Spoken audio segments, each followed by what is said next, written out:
It's Wednesday, February 17th, 2021, and this is another socially distant edition of KBIA's Views of the News. I'm Amy Simons, coming to you from the studio in the Reynolds Journalism Institute. My colleagues Ernest Perry and Kiely are here with me via Skype for our weekly conversation on media behaviors. Hi to you, Ernest. Hello. And Kathy, it's good to have you with us today, too. Hi, Amy. On our program this week, coverage of the second impeachment trial of Donald Trump, which ended on Saturday as expected with the former president's acquittal. We'll also be talking about the apparent end of the Lincoln Project, just months after it was seen as the future for right-of-center media. What do we want? Free Britney! When do we want it? Now! And we're going to talk about the questions asked and answered in the New York Times' documentary, Framing Britney Spears. There's a lot more that hopefully we'll get to before our time is up today. But first, news that we learned about shortly before sitting down for today's conversation, that Rush Limbaugh has died at the age of 70. His wife, Catherine, made that announcement during his radio show today. He had started that program 33 years ago on 56 radio stations across the country. Today, it's estimated that the reach of that show is about 27 million people each week. The lead on the Fox News obituary described him as the monumentally influential media icon who transformed both talk radio and politics, shaping the modern Republican Party. Ernest, your response to that description?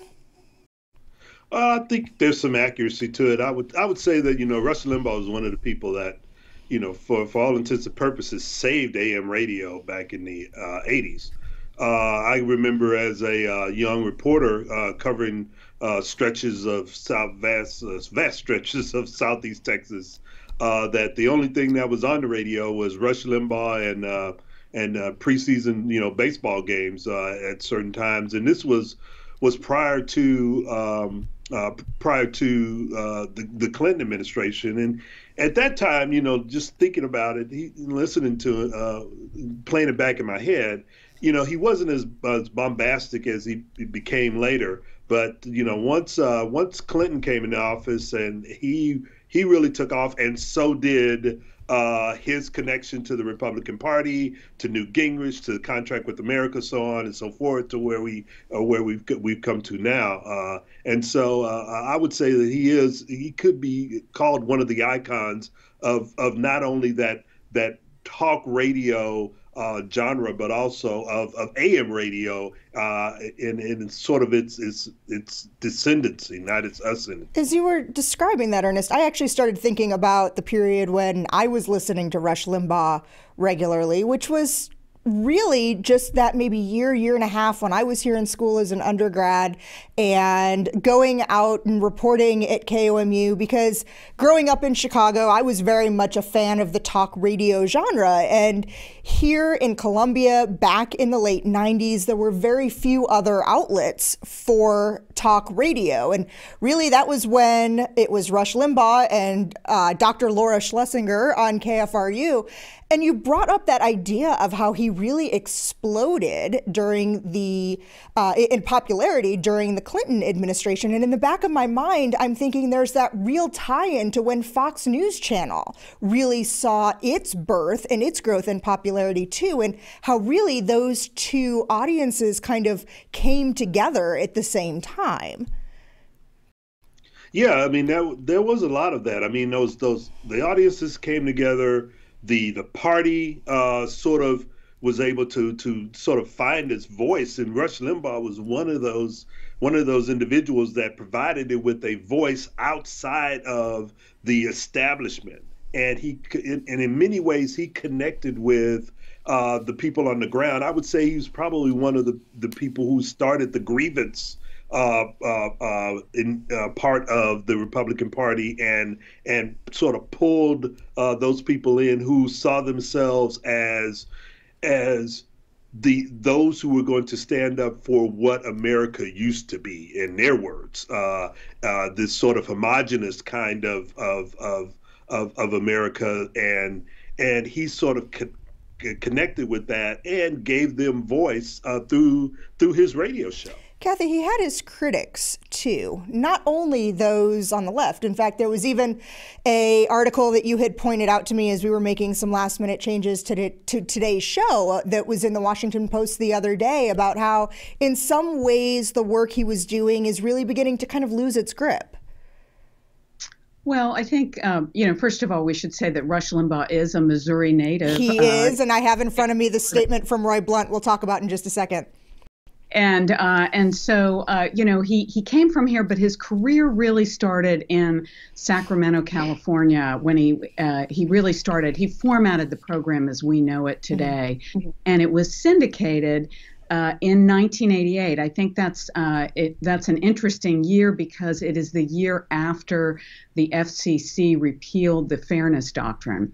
And I think that in many ways is what made Rush Limbaugh possible as a personality, because he was able to be very outspoken in the ways that Earnest described. I think the flip side of that is in many ways, Limbaugh is the precursor of Donald Trump. He was very charismatic in his bombastic ways. He was so self-assured, but he was also very argumentative and could be very negative. And I think the phrase that he coined a lot of phrases. He was a very much of a wordsmith, but the phrase ditto heads in some ways summarizes a lot of Limbaugh's legacy, which is you're either with me or you're against me. There's no compromise. And I think we see a lot of that legacy in today's politics, and not necessarily for the good. So you did mention he is from Missouri, came from the Cape Girardeau area. Roy Blunt issuing a statement, our senator, a little bit earlier today, honoring his work first as a high school radio personality in Cape Girardeau, all the way to the EIB network, the one that he created. And Blunt mentions that he changed the way Americans talked about issues every day. Interestingly enough, I do want to mention, I started trying to find this and I couldn't, but one of the other things worth mentioning was the team of people that were working with him. I will remember one anecdote that I had, and I was trying to find the transcript and couldn't in the time we had, but somebody somewhere had even found, who was working with him, something that I had said. And I can't remember if it was on this program or if it was in an interview that I gave shortly after the events in Ferguson, and that he was even reacting to things he was seeing and hearing in other media circles and talking about those on his show. So one of my favorite comments, and one of the bits, I think it was the one in the Washington Post, it quoted his biographer, who quoted his mom, and his mom told Rush Limbaugh's biographer that Rush did not start talking until he was 2, but then he didn't stop. So, it really kind of captured. Late bloomer. I think there was an undeniable verve about his radio personality that made it very appealing. But I also think, as I say, that legacy, Roy Blunt is right. It did change the way people talk about politics. But is it for the best? Yeah, that's the point that I wanted to make, was he was taking umbrage with things we were talking about here. Well, I think the other thing too is that he's in what he's done in his career also has spawned Sean Hannity and all the others who are now on Fox News. And so now you've seen a sort of, as I said earlier, a descendancy of what's happening in AM talk radio. But a lot of that has moved into not only what you see in the cable networks, but also what you're seeing in the blogs, what you're seeing on social media and in other places. So, I mean, it hasn't gone away. It sort of has morphed into and has sort of gone into other parts of the media. And now, because of, I think, Kathy, you talked about this, he was a precursor to Donald Trump. And now you're seeing a lot of that come out in other ways, and other, not only politicians, but also people who are in right-wing media are following that same path. So while let me just go ahead and talk about this. As you bring up Donald Trump, we knew going into a new administration that there was going to be some holdover stories from the old we'd be talking about. And Saturday, one of those maybe reached its end. The Senate judges that the respondent, Donald John Trump, former President of the United States, is not guilty as charged in the article of impeachment. The acquittal wasn't that much of a surprise. What was some of Saturday's drama and the confusion that came with it. A vote for witnesses, then no witnesses, just a statement entered into the record, and then the vote, with 7 Republicans crossing party lines with their guilty vote. Now, Kathy, one of the things that stood out in the coverage was how the results of the vote were communicated, especially in headlines and in social media posts and some of those quick take stories. A lot of them had stated that the Senate voted 57-3, finding Trump not guilty. Now, the vote was 57-43, and the result was not a not guilty verdict. But those headlines still weren't accurate, were they? No, the 57 senators, a majority, voted to convict the former president, and 43 voted to acquit. What the headline writers, in their effort to shorthand, and I sympathize with that, but it was inaccurate because the majority of the Senate voted to convict the former president, but under the rules of the Senate, you needed a supermajority of 67 votes to convict. So the conviction failed by 10 votes, but I think it is important to note that a majority of the Senate felt he was guilty of the crime of inciting insurrection. Other observations, when we kind of started this trial last week, we talked about it a little bit on last Wednesday's program, the majority of it happening between then and now. Ernest, maybe some observations you had during the course of the week?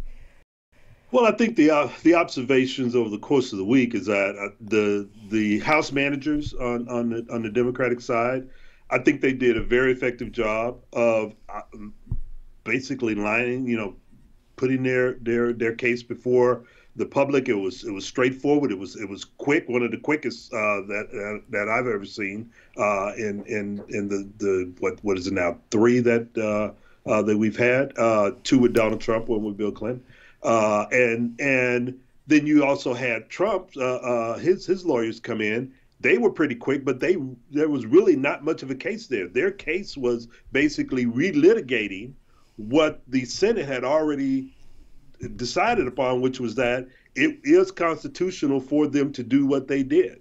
And that was pretty much their case. Over the course of all of it, we all knew that they weren't going to get the 17 votes that they needed in order to convict. And ultimately, that's what we got to. And then in the end, even the Democrats themselves said, hey, let's have this vote. Let's move on. We've got to deal with COVID, with President Biden's stimulus package, so that we can move on and not talk about Donald Trump anymore, except when we got to the end, Mitch McConnell, right after the vote, came out and pretty much laid it on former President Trump about his displeasure and everything that he did, and that there possibly could be some sort of repercussions that will befall him in the legal process. And now you have a full-on fight going on in the Republican Party to see who's going to be in control. That's the story. But as far as Washington is concerned, they're moving on into the Biden presidency to deal with COVID. Kathy, there was a lot of confusion about the early call Saturday morning to bring witnesses, then the decision not to. And reporters really pressed House Manager Jamie Raskin on that in the post verdict, if you will, news conference that was held Saturday afternoon. And Raskin really took umbrage with those questions. He was not happy with being asked those questions. What are your thoughts on reporters continuing to ask them? We talked about the case that was made, how strong it was. Is there a reason to ask him to justify that decision? Oh, sure. That's what reporters do. We ask pesky questions, and we should never stop doing that. I think what you're really looking at, I'm laughing because when that happened on Saturday, I was thinking, boy, am I glad I'm not there, because I've spent so many hours in the Senate press gallery waiting for the Senate to do something, and in state of total confusion.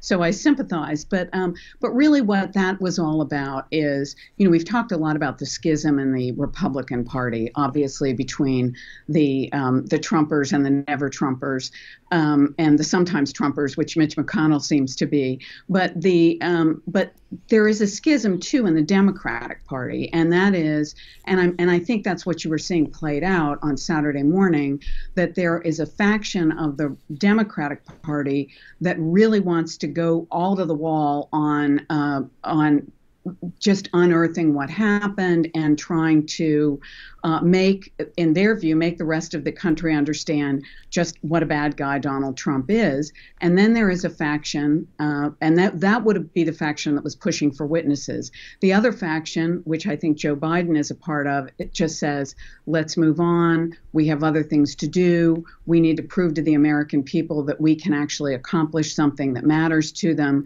And so I think that's what you were seeing, the tension between those two factions of the party.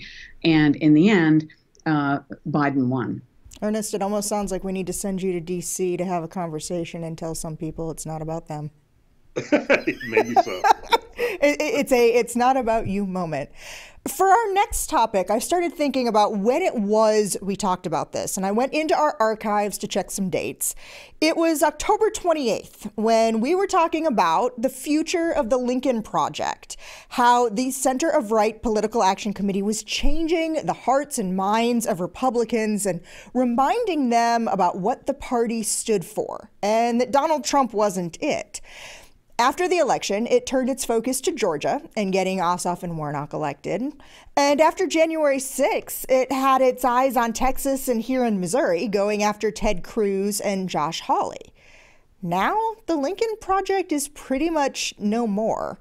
And that's because it started with accusations of dozens of sexual harassment claims against co-founder John Weaver from Young Men and Boys. Then there was reporting from the Associated Press that $90 million of the $90 million that the group raised, only about a third of it actually went to pay for all of that advertising, leaving a lot of people to ask where the other $63 million went.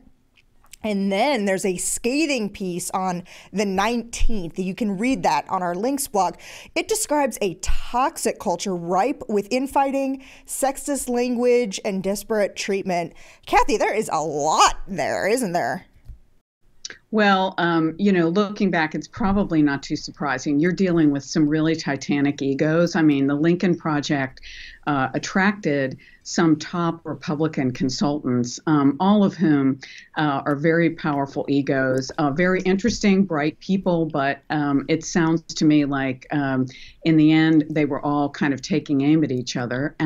I think the other thing, just to bring this back to the topic we talked about at the beginning of the show, this is really kind of the shock jockization of our political culture. And I think the kind of ambiance that was described in the 19th is all too typical in a lot of workplaces. And it's a lot because this kind of talk has been green-lighted by DJs, talk show hosts. People love to kind of be the big macho guy and this very high testosterone culture.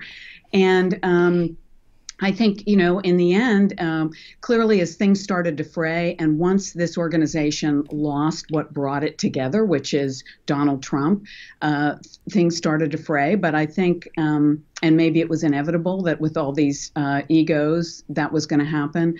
But I think what the 19th story brought up is very much a part of the culture that we have been living in since the 1980s. And that is the culture that greenlights very negative, very funny sometimes, but very damaging rhetoric and ways of talking to each other and communicating. There's another piece that's on our links blog, this one from the Jerusalem Post. It suggests that the lack of diversity within the core group is what ultimately led to this downfall, that had there been, even if the founders were to be the founders, even if there had been an environment within the organization that was more inclusive of race or of gender, it could have been the fact that it didn't was the sign that maybe this group didn't embody the values it claimed it did. Thoughts about that? Well, yeah, Ernest, go ahead. Well, I mean, I don't really understand where people thought that that kind of environment was going to come from. I mean, this was an offshoot of the Republican Party that did not want to embrace Donald Trump. Doesn't necessarily mean that they want to embrace all those things that you were talking about there. Kathy brought this point up. Once Donald Trump was out of the way, where were they going to go? Who was going to be what individual or what group was going to be the one that they go after next? They had no sort of unifying figure or figures in which to go after, and I think that was a part of it. I think Kathy's also right, is that what you had is a bunch of egos of a bunch of, just be honest about it, a bunch of men of a certain age who had a bunch of egos, and they had been doing this pretty much for most of their career. And the one thing that got them was the fact that what's gotten everyone else in this Me Too movement is social media and individuals, many of them women, who have basically come out and said, we're not putting up with this anymore, and we're going to expose you for who you are and what you are. And the Lincoln Project got caught up in that, just as many other organizations on both sides have gotten caught up in that. So while we talk about that, let's go to the other side. Not that we're involved in both sides' ism coverage, but let's go to the other side. The first scandal, if you will, to hit the Biden White House, the resignation of press aide T.J. Ducklo. It started with a question from Politico Playbook asking him about his romantic relationship with a reporter from Axios. Now stay with me for a second. While Playbook was waiting for his response to their questions, People magazine scooped Playbook and published a piece about the couple. We're going to talk about the relationships between journalists and political communications folks in a second, because that's not the primary problem here. That's just the secondary one. The primary one is what ended up getting him into trouble, telling the Playbook reporter that if she went ahead with her reporting, he would, in his words, destroy her. Kathy, he attempted to intimidate her, outright threatened her to squash the story, which is something that President Biden said on day one of the administration would not be tolerated, that disrespect for anyone would be, it would be a grounds for seeing the door. Now, he was originally suspended. He then gave his resignation. Thoughts about it? Well, I mean, the Biden administration did the right thing. They walked the walk. I think anybody who's covered the White House has been on the receiving end of a call like that, where, and particularly younger female reporters, where a press secretary or someone in the press office tries to intimidate a reporter out of doing something. That is, I think our strategic communication folks would say that is exactly the wrong tactic. When I hear from a reporter who's gotten a call like that, I double down.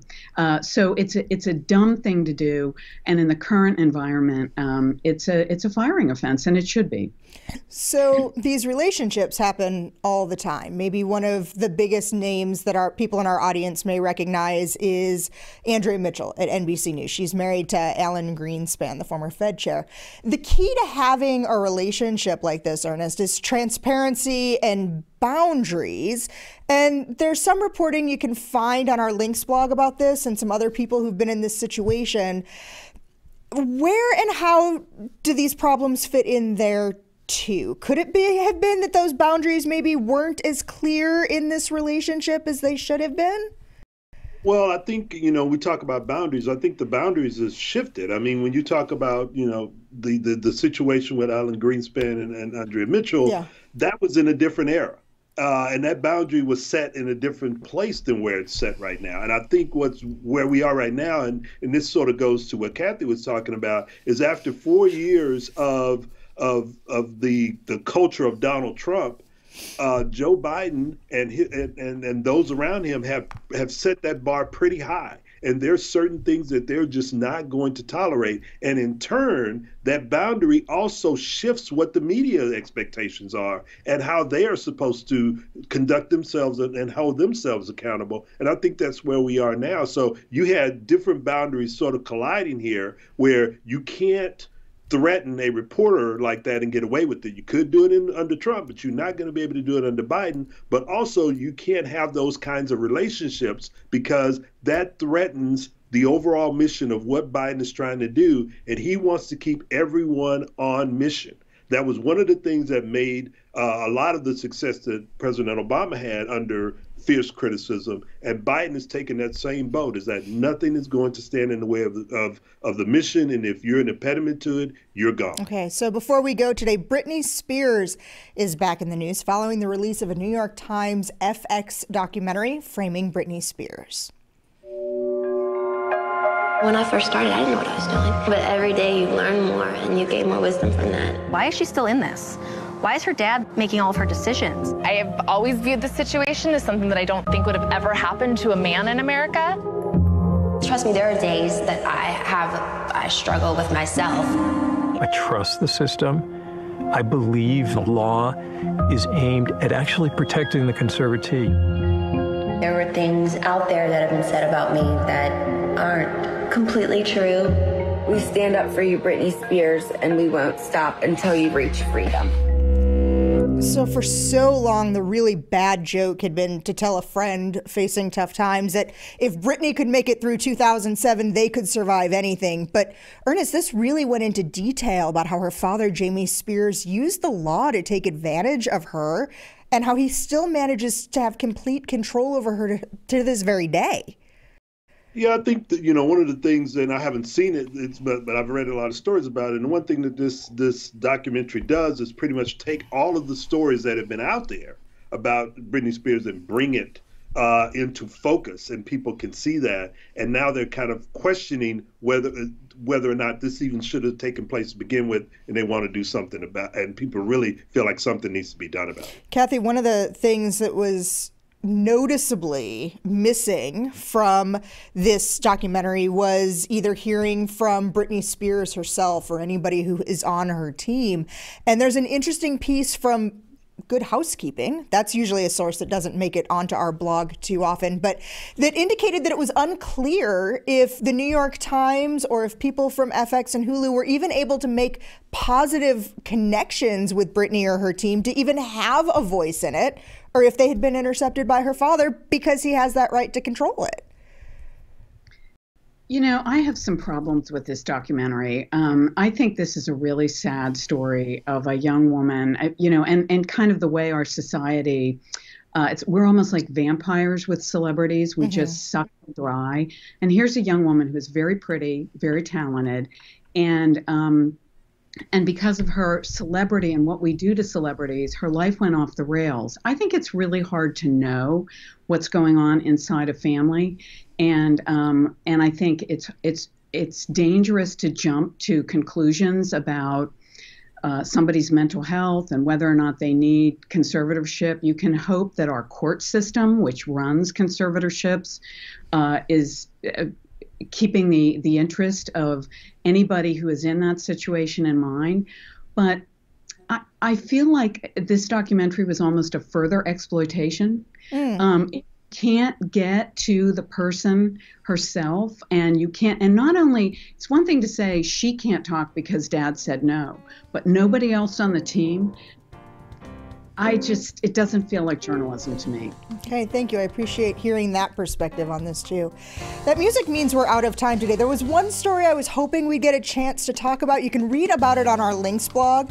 It's about what happens when an 8-year-old asks NPR why they don't have more stories on All Things Considered about dinosaurs. You can read more about that on our links blog. That's on our website at kbia.org. You can find that under both the podcasts and programs tab. You can also download a recording of this program. You can get that there or on iTunes, Spotify, or Stitcher.